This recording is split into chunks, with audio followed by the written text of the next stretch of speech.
If you mention marriage to me, I feel like marriage is a scam. I didn't want to get married. Is this thing marriage? What my mom went through, is this what anybody wants me to go to? A man subjects you, you don't have a voice, you know, you don't have anything. So I never wanted to get married. I see my dad beat my mom when my mom was pregnant with her last child. And he was marching on her tummy. Are you carrying Jesus? Are you carrying Jesus? Whatever you are carrying, I don't need a child. I watched him step on my mom's tummy like he was marching on a full-grown pregnancy. I don't know how God did it. My mom gave birth to that child at 11 months and 2 weeks. That's, call it a year. I saw every man that comes to me. Once you say I want to marry, I'll just say my father. No, there was this man that came. He was a bit elderly, kind. So his way of loving is that the wife doesn't go to the market. He goes to the market. He buys the things. He brings back. You cook.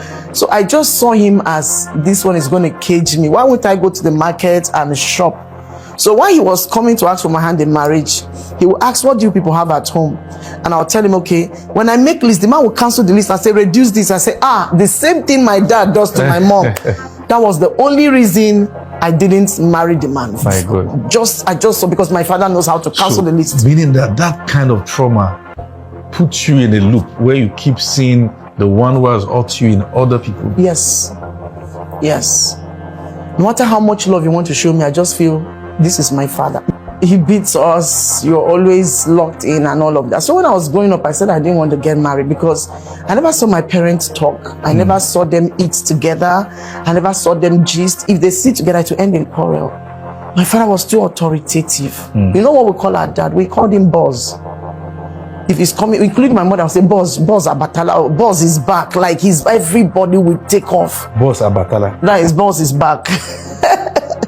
So we all take off, including his servants. He had a lot of people who were serving him at that time. Then you don't watch television. If my father comes back, the first thing he does is to put his hands on the TV console to know if it is hot. Who watch television today? And we are all in trouble. If we are watching TV and my father returns, once we hear his horn, including my mom, we will go hiding. God save you, daddy, that television is hot and nobody accepted. We are going to receive serious beating from my dad. So, yeah. Everybody would take off. So we're always scared of our dad. There was no time for conversation. So with the way he treated my mom and us, I said, marriage is not for me. I'm not going to get married. This thing is not just going to work. So growing up, my father had a block industry. He came to Abuja in the 70s. He's one of those who came to this city early. Yeah, so he had lots of stuffs. So he had this block industry that was supposed to be for the feeding of the family, but later became a place of punishment. If you err, my father will send you to the block industry and you're going to work in the industry not as the daughter or child of the CEO, but as a laborer. You carry block? I carried block.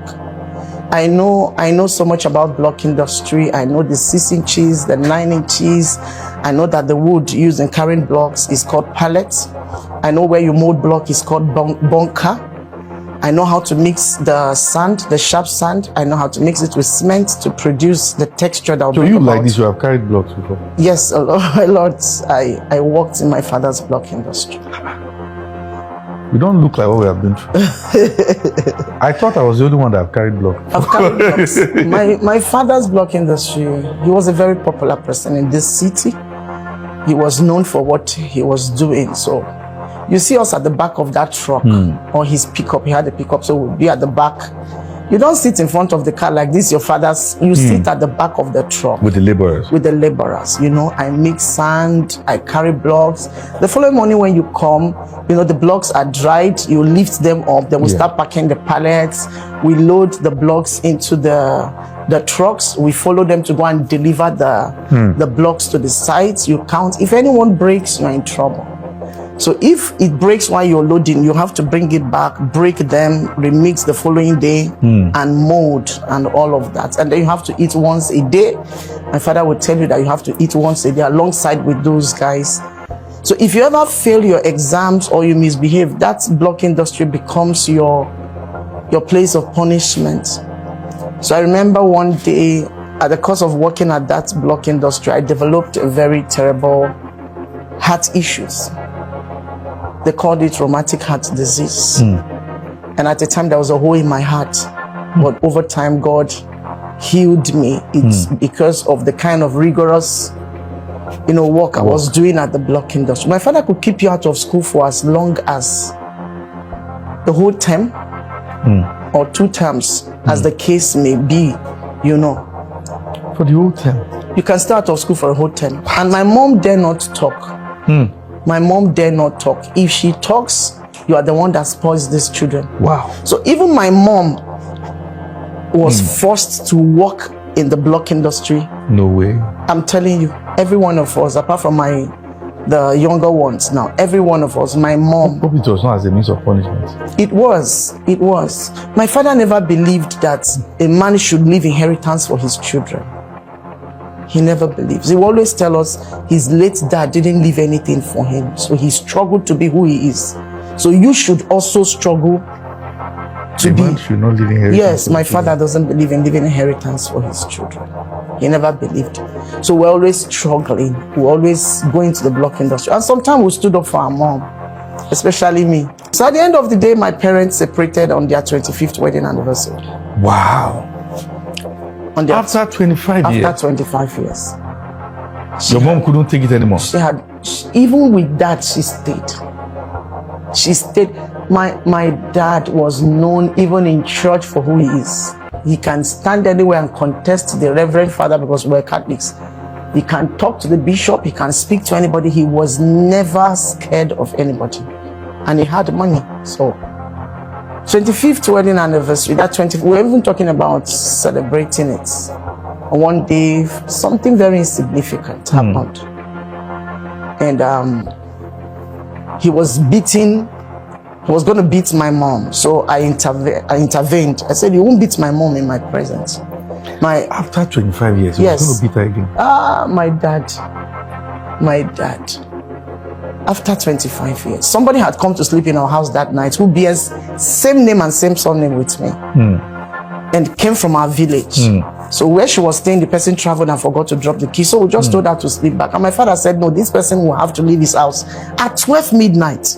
So my mom said, if she was my daughter, why will I ask her out of the house by 12 midnight? Just leave her, by tomorrow she will leave. My father insisted. So the lady was okay. Instead of bringing problem, let me leave. So I told her, I said, no, we'll talk to her dad. If you leave this midnight at 12, where do you go to? If anything happens to you. And that was it. He started beating my mom. So I came and intervened. I didn't want her to beat her. This was happening like 12:31 a.m. So he picked the side stool by the side and hit me on my back, knowing that I was having heart issues. So when I ran out of the door, he locked the door. He locked me outside the house. 1 a.m. I had to sleep at my neighbor's house, and I was writing my WAEC. Wow. I was writing my WAEC. So from my neighbor's house, they threw my uniform across the fence for me. That's how I went to write my exams that I couldn't even concentrate. I didn't know what I was writing because while in school I was thinking, what's the state of my mom today? Is she fine? What will my dad do to her?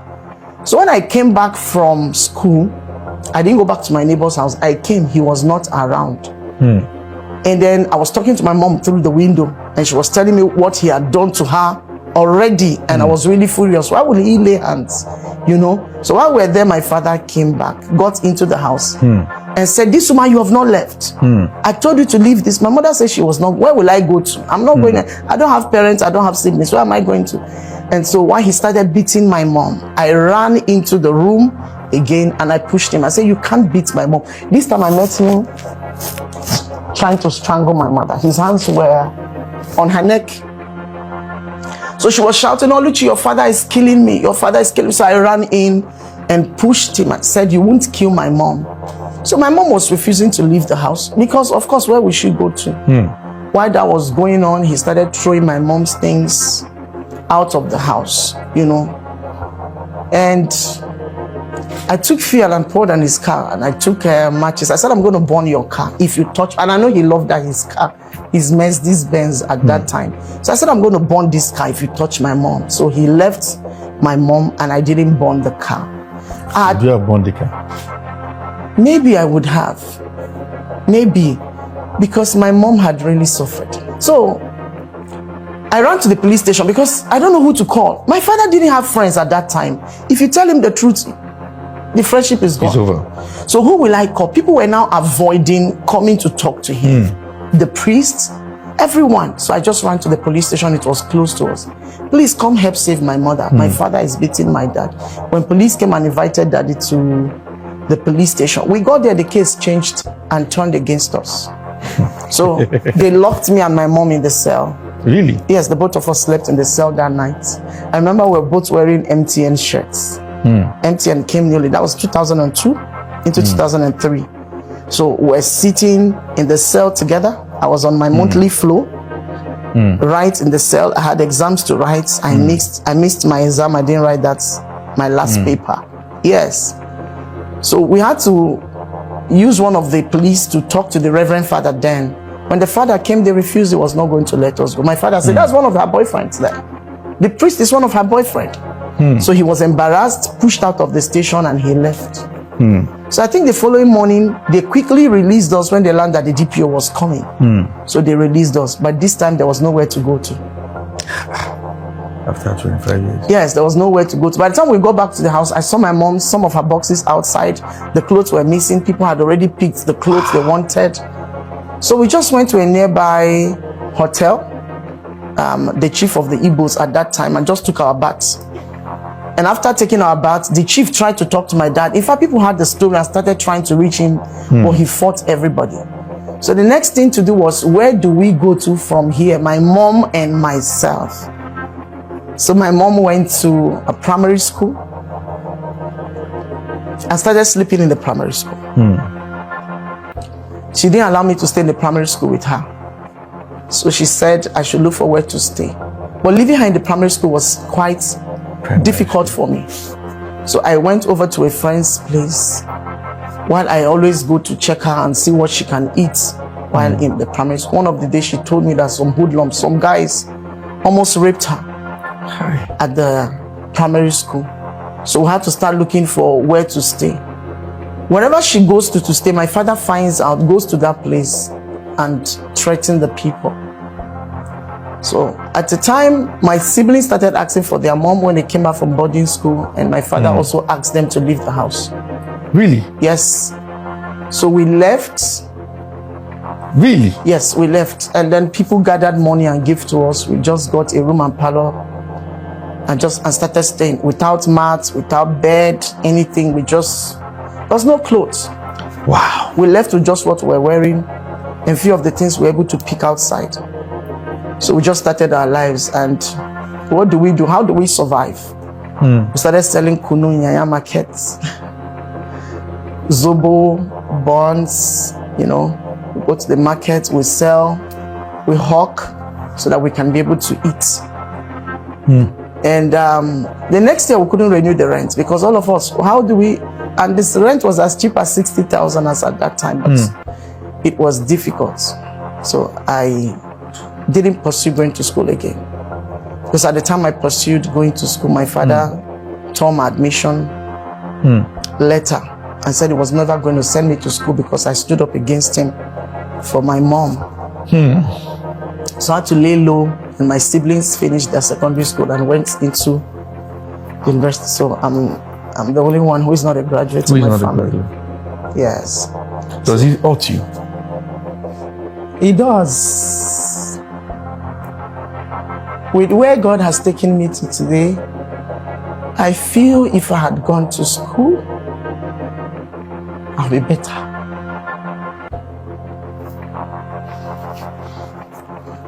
I was very brilliant. There was a place I saw myself. Even to yesterday, I told myself it's time to get back to school.